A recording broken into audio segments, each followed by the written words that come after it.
Hello, everyone, and welcome to the Astro Consciousness YouTube channel. I'm Millie, and I am here to give you the weekly forecast of April 8th through the 14th. So, we start the week off with the solar eclipse in Aries. It is a very potent solar eclipse. It is one that has been very much anticipated in the astronomy and astrology world. Now, if you want to get into the nitty-gritty details of what that entire eclipse means, I suggest that you head over to the Solar Eclipse in Aries YouTube video that I recorded last week. I go into depth as to what all of that means. This week, I want to focus on how that energy might unfold for you day after day after day. And I think that it matters a lot that we pay attention to what's happening as that energy unfolds. So we begin the week with, again, that solar eclipse. What you want to be mindful, especially Monday and Tuesday, as the moon continues to transit the sign of Aries and then on Tuesday moves into Taurus, is first off, Monday might feel like a very impactful day. And here's what I mean. That whatever you might be feeling, whether it's super energized or super low on energy, you're probably going to feel it a little bit more than you normally would. There is energy that can be felt times three, right? So be mindful of that because this is energy, eclipse energy, especially in ancient astrology, is known to be ominous energy. These are events that tend to mark turning points in our lives. And so, as we are processing that, we have to remember that we are spiritual beings having a human experience. And during eclipse seasons, it is a time for our souls to gain lessons, to understand what is really happening here in this life, in our life. It is a time in which a lot of people tend to come into contact with what they believe their purpose is in this world. So this eclipse season and any eclipse season, but I think especially this one, because we're talking about a solar eclipse in the sign of Aries, Aries being the first sign of the zodiac, representing the essence of the self. This is who I am. This is who I am now at this point in my life. That is a significant new chapter opening within yourself that will eventually unfold in your life. And so I'm bringing this here today because another thing that you want to keep in mind is that things rarely ever happen on the day of eclipses. And so there's a buildup and then the event happens and then the energy starts to dwindle down. Now, April in itself is quite an impactful month. And I think we're going to feel the energy of this eclipse really up until we move into Taurus season, which is grounding energy. And I think we'll feel a little bit more settled.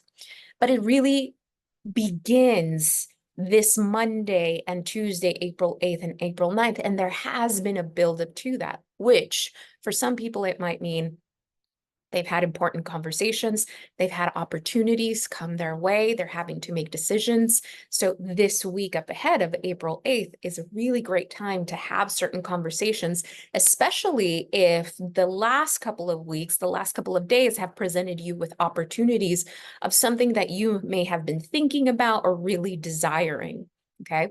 But you want to remain as grounded as possible and really give yourself whatever it is that you may be needing. Your body is probably asking for a lot of things right now, like rest, like moving more slowly. Perhaps you take a mental health day. Perhaps you go to sleep earlier. Perhaps you delegate certain things, cancel, a few meetings, and really listening to the pace that your body wants to go in at this moment, because we are processing more than physiological energy. We are processing spiritual energy that we need, whether we realize it at a cognitive level or not, that we need in order for that to guide us over the next couple of months.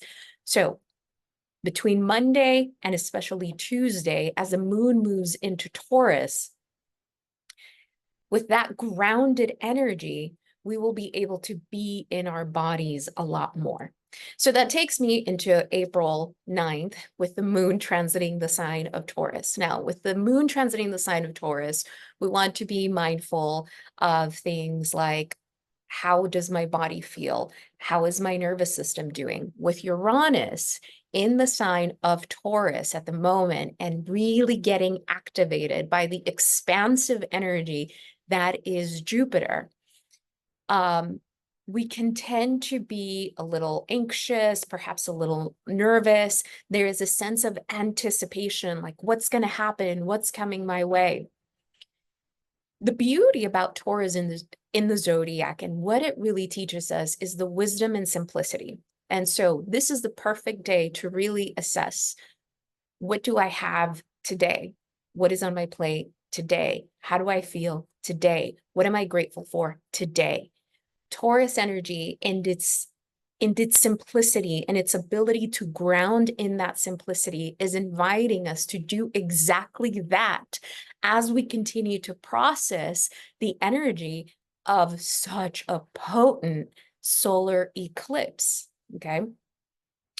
Because we have to understand that on a very personal and practical level, this solar eclipse is going to really shift a lot of how our life looks like, particularly on the day-to-day.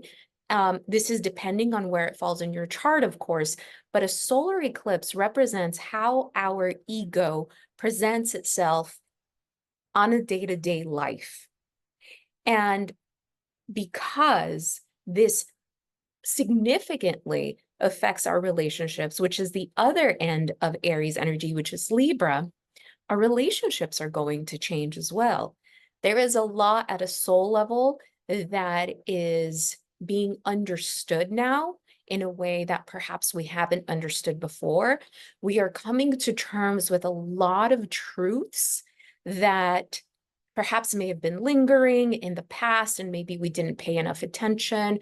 Perhaps we were resisting them because accepting those truths meant that a significant part of ourselves has to be eclipsed. At a very practical human level, those are not the easiest transitions to move through in life. These are times in our life in which we have to really ask ourselves, who am I now? And if this is in partnership, and the partnership matters enough, right? If we deem it an important enough partnership, is how is this partnership asking me to show up? And can I allow myself to surrender to the process of growth beyond what my ego has created at this moment in time? Those are really big concepts. And so the reason that I'm bringing this in is that we can very much get lost in the, mundane parts of our life, in the routine of our life. But while all of that happens, there's another part of us that doesn't understand why we're so irritable, why we can't seem to simply just have a conversation with our partner, why everything has to turn into a fight, or why can't I just sit down and concentrate, or why am I procrastinating? There are a lot of things that are moving through us right now, particularly spiritual lessons that from time to time, they become a priority in our lives. And once we're aware that that's happening, once we're aware that that's a bit of a season that we're in, I think that we move much more lightly through life because we're being willing to give ourselves a lot more compassion and a lot more grace. And this matters, especially this week, as we not only experience this solar eclipse energy, but as a lot of things are landing as to how our life is going to move forward and how we're going to move forward with it. Wednesday, April 10th, we have the exact conjunction of Mars and Saturn at 15 degrees Pisces.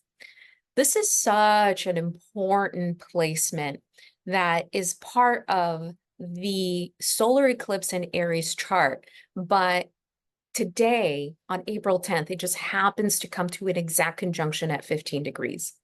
I want to talk a little bit about it because the way that I have seen it play out as I talk to clients and I do readings is really interesting.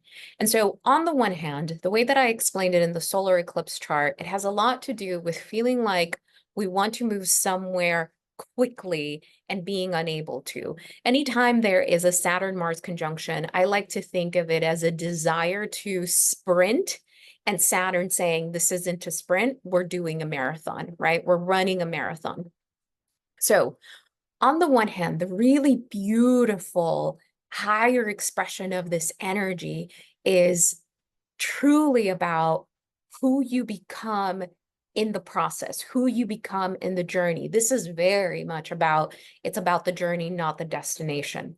So if this eclipse is opening up a window of opportunity for you that it has actually perhaps landed, perhaps you've gotten an invitation for an interview, perhaps you are looking for new work, perhaps you and your partner decided that you're going to start couples therapy together. Perhaps there's some of you out there that are starting a new project, you're starting your side hustle, anything that has to do with the external world and you moving into something new. I love this Mars-Saturn conjunction because what it's asking is that you really take the time to do things one step at a time, to master one step at a time. This is with the understanding that this is in fact something new that you're embarking on. I want to touch a little bit more on relationships because these eclipses have really hit the dynamic of relationships. And it's what I've talked a lot about with my clients. And so this energy, what it's doing is that it's bringing a new dynamic to relationships. Okay. And when we look at the solar eclipse in Aries, each of the people involved in this relationship, they are showing up or being asked from somewhere deep within themselves to show up in a different way for themselves. There is something within each of us that is asking us, let me out, express me, step into the world with this part of me. And that can very much have a different that can add a different dynamic to relationships. So can you see this as an opening in the relationship that doesn't necessarily mean that it has to end, but that instead, assuming that both people or whomever is involved is in consensus of, okay, so this is how we're moving forward. Because Saturn here, I think Saturn really adds this component of we're approaching this in a very grown-up and mature way. There is an agreement here. There is a consensus here. Yes, there's a little bit of that Libra energy, but I think that Saturn here really brings in, I am committed to you. You are committed to me. How does that commitment to one another really make this relationship stronger? And what does that mean for each of us? Right? The Mars component, which represents the individuals.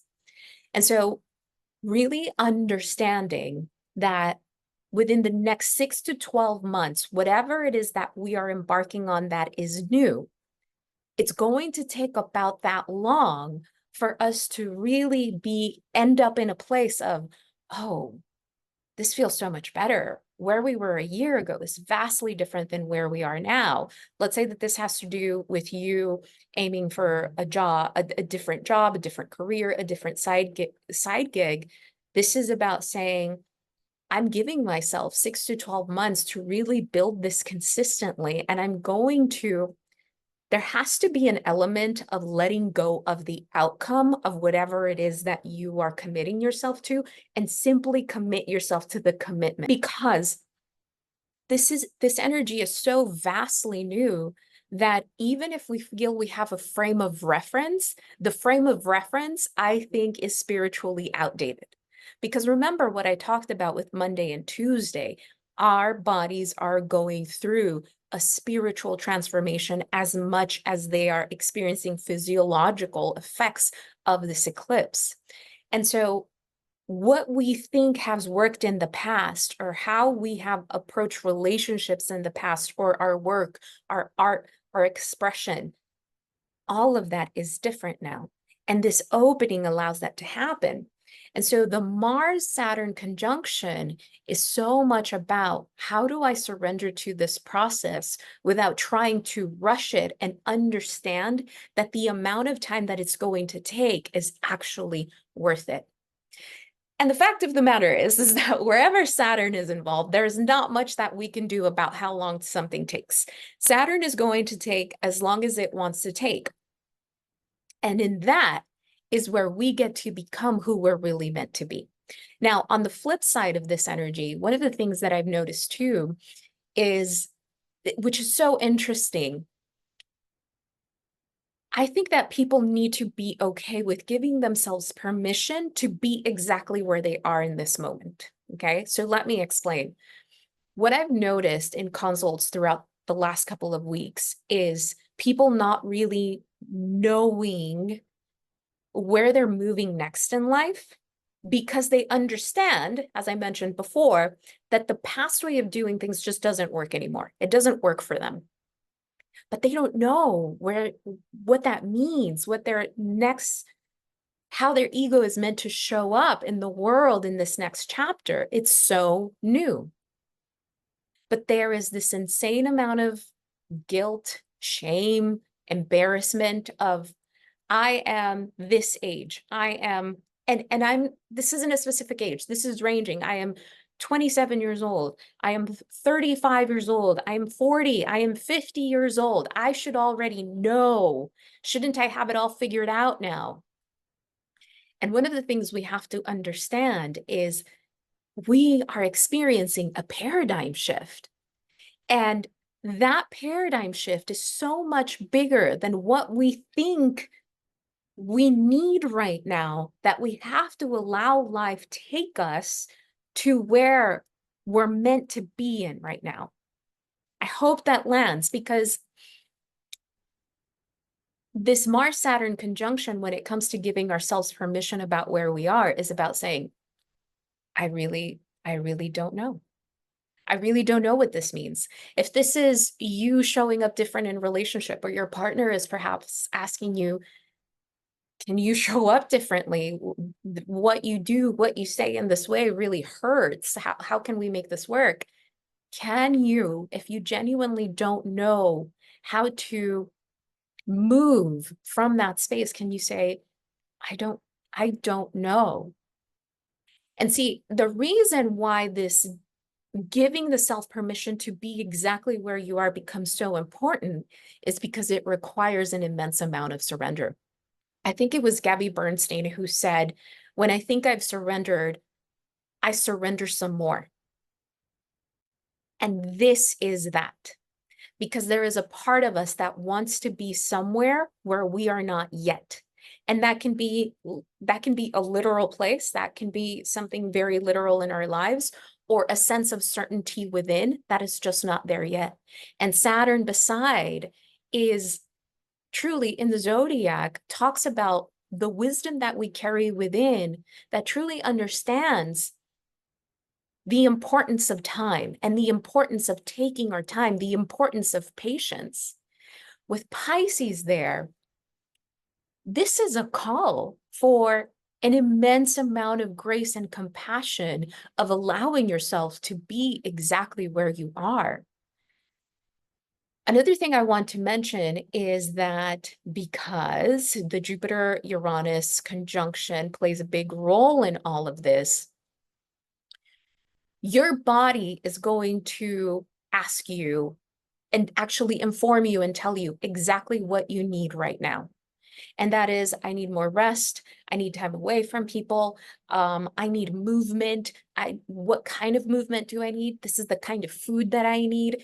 I don't want to have certain conversations. You will notice your body very much activated in what it wants and what it doesn't want to do.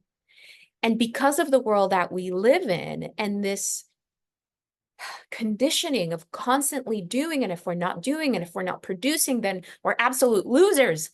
Um, we have to remember that that's not the way things actually work. And if our bodies are asking us for something, can we surrender to the wisdom that we carry within enough and give ourselves permission to be exactly where we are and not have the answers right now?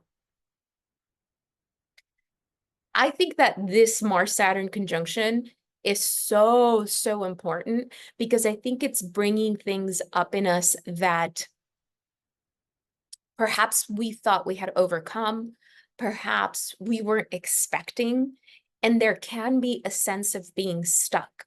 And I think the sense of being stuck comes with how much you're resisting where your body's actually asking you to be right now, or how much you're resisting just simply being where you are and not having the answers that for some reason you think you need to have right now and you just don't. There is a part of you that you are outgrowing.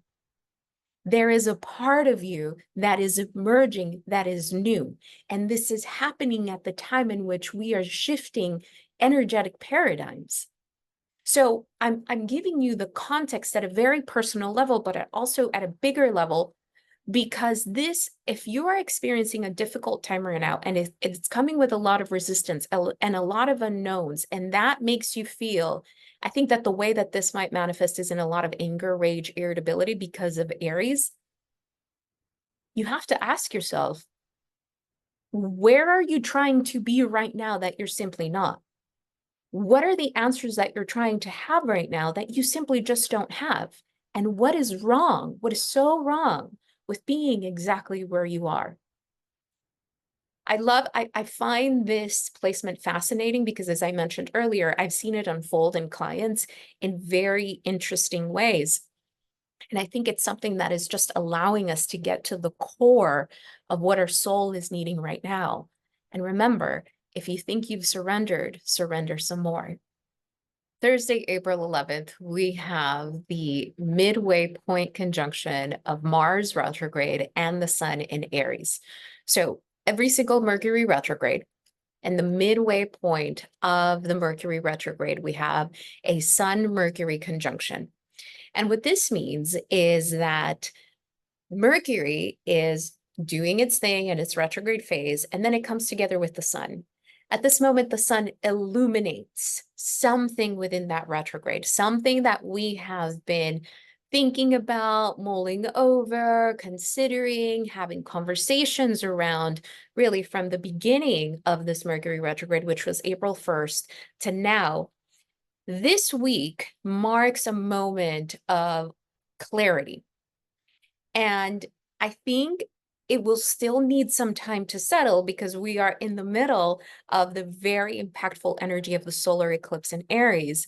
But what I feel, it can bring a certain level of clarity, maybe not necessarily as to how exactly things are going to pan out, but I think that a lot of the clarity can come in acceptance. I think clarity in this case will be much more about accepting where things are. Now, will that be the case for everyone? No. Here are a few scenarios. I think that one, this is a great week for people to be having conversations, especially when it has to do with things with work, career, home, because these are very solar things. These are things that are represented by the sun in the zodiac. Any conversations about future moves, where you want to be in your career, what you want your work-life balance to feel like within the next 6 to 12 months. I think it's a great week to begin having conversations around that. And one of the beautiful things about this Sun-Mercury conjunction is that because the sun is illuminating Mercury at the time that they come together, if there is any if there has been any doom and gloom, if we have been feeling down or sad or just confused, I think the sun really comes in to shine its bright light and at the very least give us a sense of, you know what? It's going to work out. I'm not exactly sure how, but I'm going to begin taking action and doing research. Who can I talk to? Who can help me? Who can guide me? We have to keep in mind that anything that has to do with Aries implies that action is going to have to be taken, right? But not in just true Arian form. It has to be slow and steady. Another thing that I wanted to mention for today is that there can be a landing of just how much we have changed or how much others have changed. Because remember, the sun represents the ego. And Mercury and the sun, it's like finally mind and body are meeting. And I think because we have a solar eclipse, it's mind, body, and spirit. This is a very mind, body, spirit week of where certain things just kind of land. And there is an understanding of life is really asking me to show up differently. Am I going to answer this calling? Am I going to do it from a place of resistance, from a place of fear, or am I going to do it from a place of trust and love? And doing things from a place of trust and love doesn't mean that fear doesn't exist, but there's an understanding that we get to do things that feel hard, especially if they're for our growth. So the simplest example can be a couple starting couples therapy. That's going to shine a different light, but can you show up for that? Can you commit to that? What is this going to illuminate in the relationship that is going to help you grow? If this is within yourself and something that you're doing for yourself, who do you need to ask for help, especially if it's something new that you're embarking on? Can you open yourself to ask for help? I think that April 10th and April 11th are really great days to have conversations that have to do with the potential of the future. So, I mean, I think all week is really great for that, but especially April 10th and 11th, because we're moving slowly and steadily towards something that perhaps in a very natural way has come to us, right? Again, for some people, certain things have manifested very easily. And for others, it's like we're just kind of landing in the place where, you know what, this finally feels right. This feels like a good time in my life to move in that direction. And so let's begin talking about it. Let's begin doing the research. Let's begin looking for places. I think that this energy is going to really get people to take action in things that they may have been sitting on. And I think that's actually a good thing. I think movement helps people overcome a lot of fears, a lot of insecurities, because when we stay still and stagnant, that energy also stays still and stagnant within our bodies. Another thing that you want to keep in mind with Mercury retrograde meeting with the sun at its halfway point is that after this halfway point, after this conjunction, you can actually begin to make certain decisions if you really have to, right? The world and life doesn't stop because we have a Mercury retrograde. Although I know that a lot of people, take a step back and say, you know what, I'm going to deal with that next month. And I'm going to wait for this Mercury retrograde to pass. But let's say that you just can't because other people depend on you. Other people are waiting for you to give them answers. Rule of thumb, every time Mercury goes retrograde, it will always connect to the sun at its halfway point. After that halfway point, it becomes the energy becomes a lot more supportive for beginning to make certain decisions and sign documents and agree to things. Just be mindful that you're triple checking things, that you're having someone else help you look at things just in case you miss something. But rule of thumb, after that halfway point is always a great time to begin doing things, even within the retrograde phase. Saturday, April 13th and Sunday, April 14th. So the moon is going to be transiting the sign of Cancer the entire weekend. On the one hand, it's a great weekend to give yourself a lot of R&R, a lot of nurturing. The moon in Cancer has to do so much with how we feel safe, nurtured, taken care of, how we feel mothered. And so what that can look like is doing something that fills your soul with a lot of, comfy warmth, joy, being around people that are either family or people that feel like family, having a really great support system around you, especially if the week leading up to the weekend maybe was a little tough or you had some difficult conversations along the way. The weekend with the moon in Cancer really is asking you, what do you need to feel nurtured? On the other hand, the moon in Cancer, because it's asking us, what do we need to feel nurtured? And if this is in contradiction to what someone else is needing from you or in partnership, this can be somewhat of a difficult weekend. The reason for that is that moon in Cancer, while on the one hand is going to create beautiful trines to the Pisces energy, to Saturn, Mars, Neptune, really beautiful energy to that, to connect with yourself, to give yourself what you need. Great energy for meditation, for really taking care of yourself. On the other hand, it's going to create a square to the Aries energy that is very much still activated by the eclipse. So this can potentially manifest in feisty or spicy conversations with people that we love, particularly family, especially if we are communicating that we are not showing up in a certain way anymore, or that we're showing up differently. Or for a lot of people, this can manifest in we're moving. This is a really big change for us. And so what you want to be mindful of is how are you taking care of yourself, your needs first, especially if this is a weekend in which you're going to have certain conversations with others.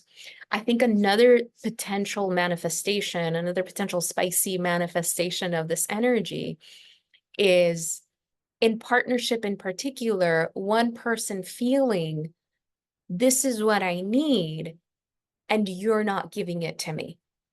And the energy in Aries is kind of saying, well, why should I? You're responsible for yourself. And kind of missing the point of meeting each other halfway.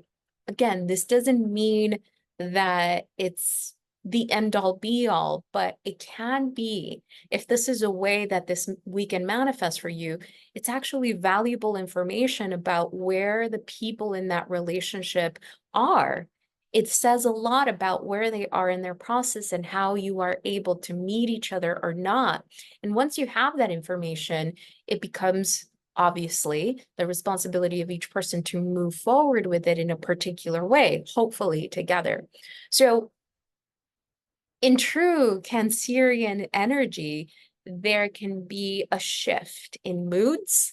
And because of that square to Aries, they can feel like coming out of nowhere and pretty erratic. Okay, so be mindful of that.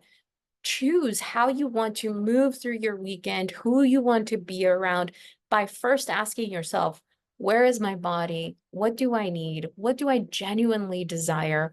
Whenever the moon transits the sign of Cancer every month, we tend to want to retreat a little bit. And that would actually be a really great idea, again, considering the week that, we're ending. So I hope that this is helpful. My intention with these weekly videos are to really ground all of this big astrology into just the day-to-day life so that you can understand or perhaps give context to some of the things that may be coming up for you and put names to things. So much love to you all. I'll see you next week.